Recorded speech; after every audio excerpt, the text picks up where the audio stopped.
The painting you're about to see is a revisit of an earlier painting. I did the first version of this painting in 1992. I'm painting the same subject from the same source, so we'll see what differences are revealed as a result of the intervening years and my development as an artist. The earlier painting was already highly reduced. The figure was pushed into bold, simplified shapes with hot, concentrated color and a compressed graphic structure. It's direct and almost abrupt in the way everything locks together. In this new version, I'm going to keep that simplification but calm it down a bit. Less compression, more room. The structure is already established. What I'm doing here is restating it, laying in the major shapes with a brush using black outlines to fix their boundaries. The outline isn't a sketch, it's a series of firm decisions. Each shape is defined clearly so that it can hold its own once the color is added.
The painting is built in large passages of color, mostly flat or nearly flat. Each area is placed deliberately, one shape against another, letting forms and color affect the relationships. But it's all working together. Colors, shapes, edges, proportions. Nothing here is modeled gradually. The image is constructed.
What's changed in this new version is the way the painting is experienced.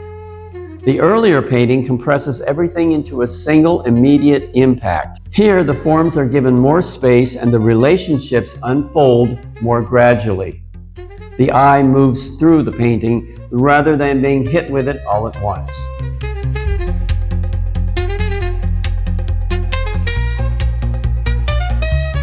This reflects a broader shift in my work over time. The figure remains central, but the focus has moved towards structure and balance.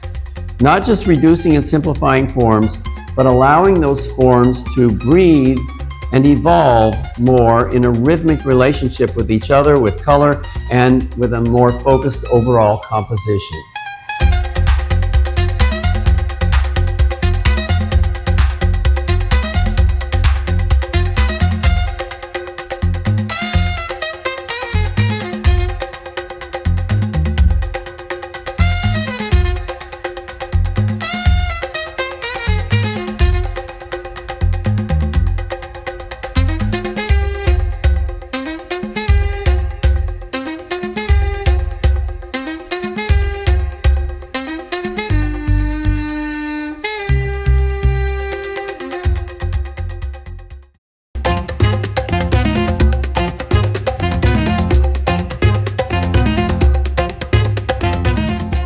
And this is the result, Red Nude 2.